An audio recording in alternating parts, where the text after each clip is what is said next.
सुरेंद्र कुमार और स्वागत है आपका फिर से एसकेएच नर्सिंग एकेडमी की online classes. Medical surgical nursing की आज की क्लास में हम डिस्कस करने वाले हैं हाइपोमैग्नीशियमिया के बारे में। हाइपोमैग्नीशियमिया मीन्स एक इलेक्ट्रोलाइट इम्बैलेंस होता है जिसके अंदर सीरम मैग्नीशियम लेवल डिक्रीज हो जाता है। तो इसके बारे में डिटेल से आज की क्लास में हम डिस्कस करेंगे तथा साथ ही कॉम्पिटिटिव एग्जाम के पॉइंट ऑफ व्यू से कौन कौन से इंपॉर्टेंट क्वेश्चंस होते हैं जो हाइपोमैग्नीशियमिया से पूछे जा सकते हैं, तो उनके बारे में हम डिस्कस करेंगे। अगर आप हमारे चैनल पर फर्स्ट टाइम आए हो तो आप चैनल को सब्सक्राइब करके बेल आइकन को प्रेस कर ले ताकि जो भी हमारी अपकमिंग क्लास होगी उसका आपको तुरंत नोटिफिकेशन मिल जाए। देन स्टार्ट करते हैं आज का अपना टॉपिक हाइपोमैग्नीशियमिया। तो सबसे पहले मैं बात करूं मैग्नीशियम की, तो मैग्नीशियम क्या होता है? सेकंड मेजर मैग्नीशियम क्या है? Second major intracellular cation. First intracellular cation था पोटेशियम। पोटेशियम के बाद अगर कोई ज्यादा होता है, एक्सेसिव ज्यादा अमाउंट में होता है तो होता है magnesium. Second major intracellular cation होता है मैग्नीशियम, जिसकी नॉर्मल रेंज होती है 1.3 to 2.1 milliequivalent per litre. क्योंकि ज्यादातर ये इंट्रासेल्युलर है तो सेल्स के अंदर ही रहता है। सीरम के अंदर जो लेवल होता है वो होता है सीरम के अंदर 1.3 to 2.1 milliequivalent per litre magnesium हमारी बॉडी की सेल्स के अंदर प्रेजेंट रहता है। देन मैग्नीशियम क्या करता है? ये काम करता है function as A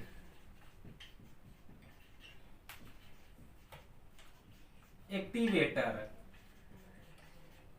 for cellular enzyme system. तो देखो इंपोर्टेंट चीज है फर्स्ट तो कि सेकंड मेजर इंट्रासेल्युलर कैटायन कौन होता है? मैग्नीशियम। सीरम लेवल कितना होता है? 1.3 to 2.1 milliequivalent per litre. Then पूछा जा सकता है आपको कि इंट्रासेल्युलर एंजाइम सिस्टम के एक्टिवेटर के रूप में काम कौन करता है? तो मैग्नीशियम होता है, वो इंट्रासेल्युलर एंजाइम सिस्टम के एक्टिवेटर के रूप में काम करता है। ये इंपोर्टेंट थिंग्स हो गए। अब मैं बताता हूँ आपको कि ऐसे कौन कौन से फूड सोर्स होते हैं जिनके अंदर मैग्नीशियम ज्यादा प्रेजेंट होता है। कौन कौन से फूड सोर्स होंगे जिनके अंदर मैग्नीशियम होगा या मैग्नीशियम रिच फूड होंगे? तो फूड सोर्स के अंदर आता है अपने ब्रोकोली। ब्रोकोली मीन्स अपन बोलते हैं जिसको पत्ता गोभी के नाम से अपन जानते हैं, वो क्या होती है? मैग्नीशियम रिच होती है। इसके अलावा कॉलीफ्लावर मीन्स जिसको अपन फूल गोभी बोलते हैं, तो वो भी क्या होती है? मैग्नीशियम रिच सोर्स होती है। देन अपने spinach, then milk, yoghurt, potato,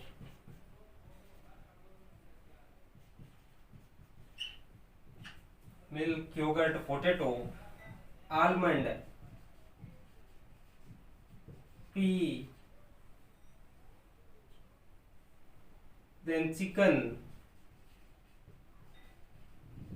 beef, ये सारे क्या होते हैं? मैग्नीशियम रिच डाइटरी सोर्स होते हैं। Broccoli, cauliflower, spinach, milk, yoghurt, potato, almond, pea, chicken and beef, ये सारे क्या है? मैग्नीशियम रिच डाइटरी सोर्स है।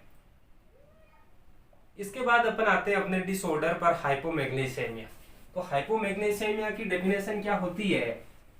नॉर्मल मैग्नीशियम का लेवल मैंने अभी आपको बताया था 1.3 to 2.1 milliequivalent per litre. तो डेफिनेशन होगी decrease serum magnesium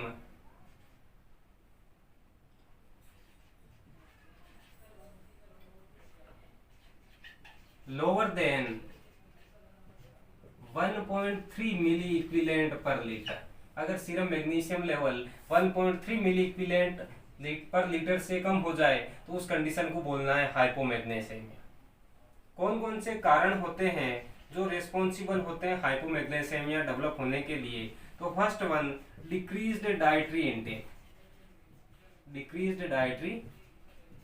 intake. Dietary intake magnesium की डिक्रीज होने के कारण, और डाइटरी इंटेक डिक्रीज कब होती है? फास्टिंग में। कब? फास्टिंग में, या एनपीओ की कंडीशन में, या स्टारवेशन की कंडीशन में। तो इन कंडीशन में क्या होगा? डाइटरी इंटेक डिक्रीज होगी, और डाइटरी इंटेक डिक्रीज होने के कारण मैग्नीशियम की डेफिशिएंसी हो जाएगी। सेकंड कोज होते हैं इंक्रीज्ड मैग्नीशियम एक्सक्रीशन।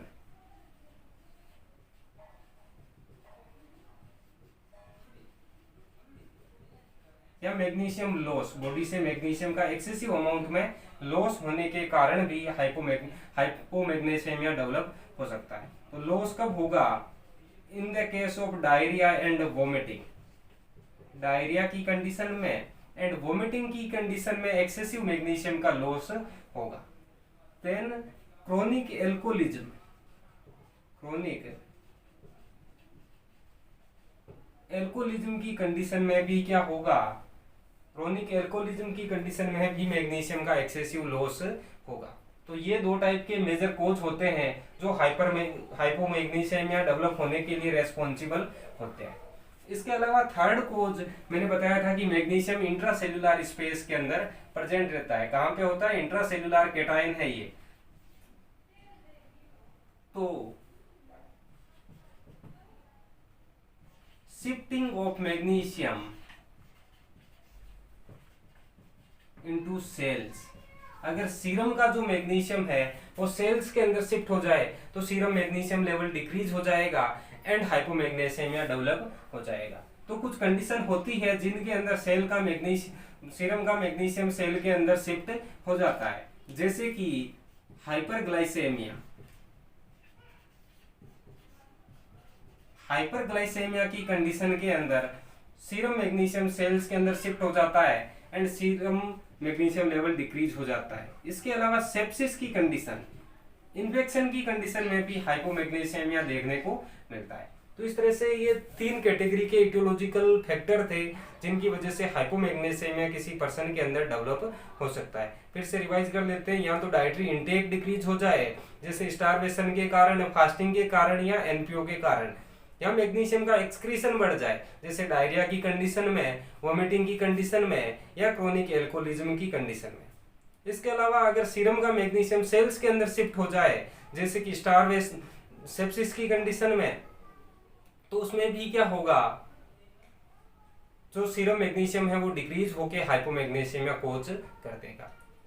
इसके बाद अगर किसी पेशेंट के अंदर हाइपोमैग्नीशियमिया डेवलप हो जाए तो कौन कौन से साइन एंड सिम्टम अपने को देखने को मिलेंगे उनके बारे में अपन बात करते हैं। Next, clinical features.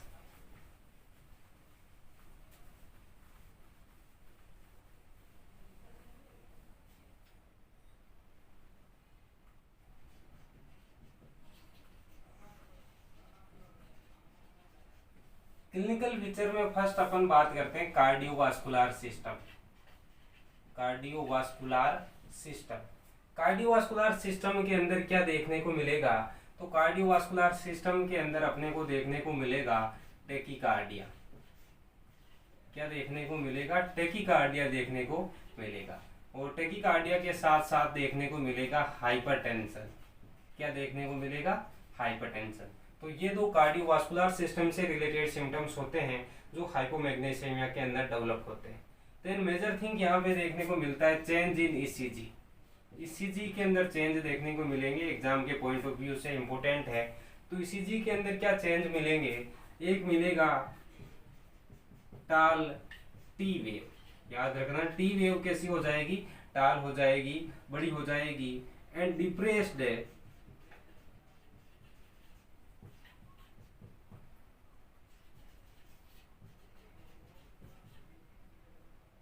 ST segment, ST segment depress हो जाएगा। और टी वेव कैसी देखने को मिलेगी?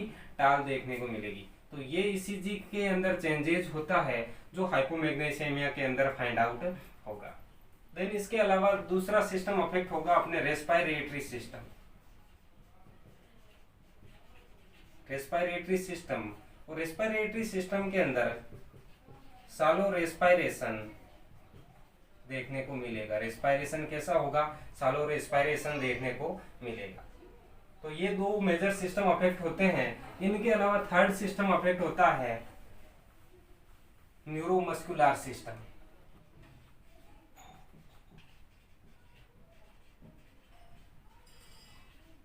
न्यूरोमस्कुलर के अंदर क्या देखने को मिलेगा, तो न्यूरोमस्कुलर के अंदर देखने को मिलेगा ट्विस्टिंग, मसल्स के अंदर ट्विस्टिंग, देन पेरेस्थेसिया, पेरेस्थेसिया अपने को देखने को मिलेगा। इसके अलावा hyper reflexia, hyper reflexia means increased deep tendon reflex, जो डीप टेंडन रिफ्लेक्स है वो अपने को इंक्रीज्ड मिलेगी।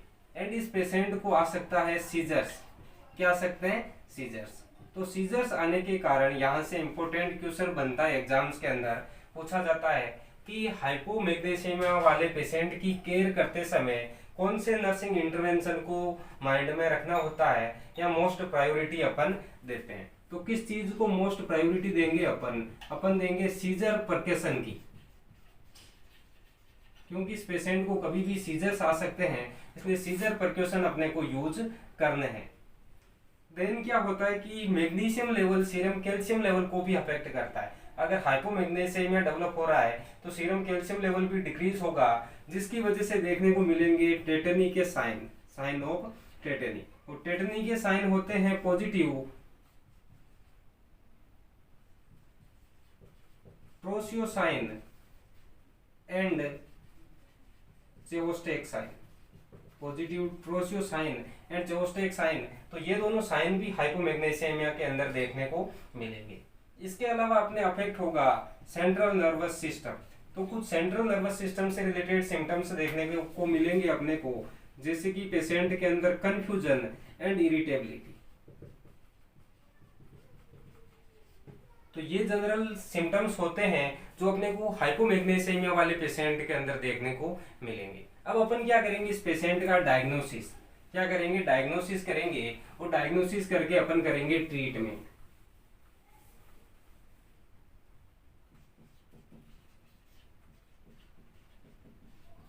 डायग्नोसिस के लिए अपन करवाएंगे सीरम मैग्नीशियम लेवल, क्या करवाएंगे सीरम मैग्नीशियम लेवल, जो कि मिलेगा 1.3 mg पर डेसीलीटर से 1.3 मिली इक्विवेलेंट पर लीटर से कम मिलेगा, डिक्रीज्ड मिलेगा। और सेकंड वन अपन करवाएंगे ईसीजी, क्योंकि ईसीजी के अंदर चेंजेस फाइंड आउट होते हैं, जैसे टाल, P wave and depressed ST segment, तो उनको कंफर्म करने के लिए अपन ईसीजी करवाएंगे। देन ये सब होने के बाद अपन करते हैं इस पेशेंट का ट्रीटमेंट। और ट्रीटमेंट के अंदर क्या देंगे, तो first one magnesium rich diet, magnesium rich diet patient को दी जाती है। Then oral magnesium salt, patient के अंदर ओरल रूट से मैग्नीशियम साल्ट का एडमिनिस्ट्रेशन किया जाता है। देन अगर ओरल रूट से देने के बाद भी मैग्नीशियम लेवल मेंटेन नहीं हो पाए तो अपन क्या करेंगे, आईवी इन्फ्यूजन, क्या करेंगे अपन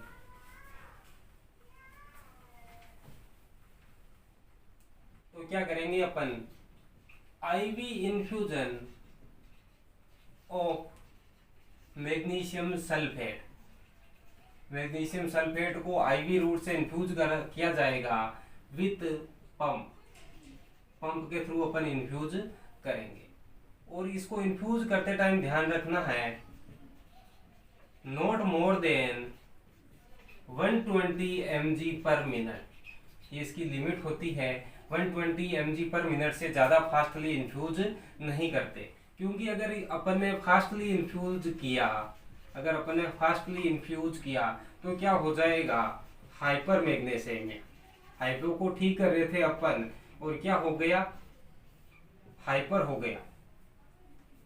तो कई बार पूछा जाता है एग्जाम के अंदर, एक बार क्वेश्चन पूछा गया था यहाँ से कि अगर किसी हाइपोमैग्नीशियमिया वाले पेशेंट को ट्रीटमेंट के टाइम आईवी रूट से मैग्नीशियम सल्फेट इन्फ्यूजन किया जा रहा है, तो इनमें से कौन सा सिम्टम होगा जो मैग्नीशियम ओवरडोज को या हाइपर मैग्नीशियमिया डेवलप होने को इंडिकेट करेगा।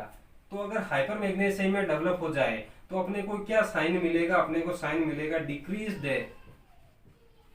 और अब्सेंट डीप टेंडन रिफ्लेक्स, जो डीप टेंडन रिफ्लेक्स होगी वो या तो डिक्रीज्ड मिलेगी या अब्सेंट मिलेगी। जबकि हाइपो के अंदर क्या थी, डीप टेंडन रिफ्लेक्स इंक्रीज्ड थी, हाइपर रिफ्लेक्सिया देखने को मिल रहा था। तो इस तरह से ये ट्रीटमेंट मोडालिटीज होती है जो अपन हाइपोमैग्नीशियमिया वाले पेशेंट को ट्रीट करने के लिए यूज करते हैं। तो गाइस ये थी आज की अपनी डिजीज कंडीशन, जिसमें अपन ने हाइपोमैग्नीशियमिया के बारे में जो भी इंपॉर्टेंट थिंग्स थे उनको डिस्कस किया। अगर आपके कोई क्वेश्चंस हैं या डाउट है तो आप कमेंट सेक्शन में जरूर पूछें, तथा साथ ही क्लास के बारे में जो भी आपके सजेशंस और फीडबैक हैं उनको कमेंट सेक्शन में जरूर बताएं, ताकि हम टाइम टू टाइम अपनी कंटेंट को और क्लास क्वालिटी को इम्प्रूव कर सकें।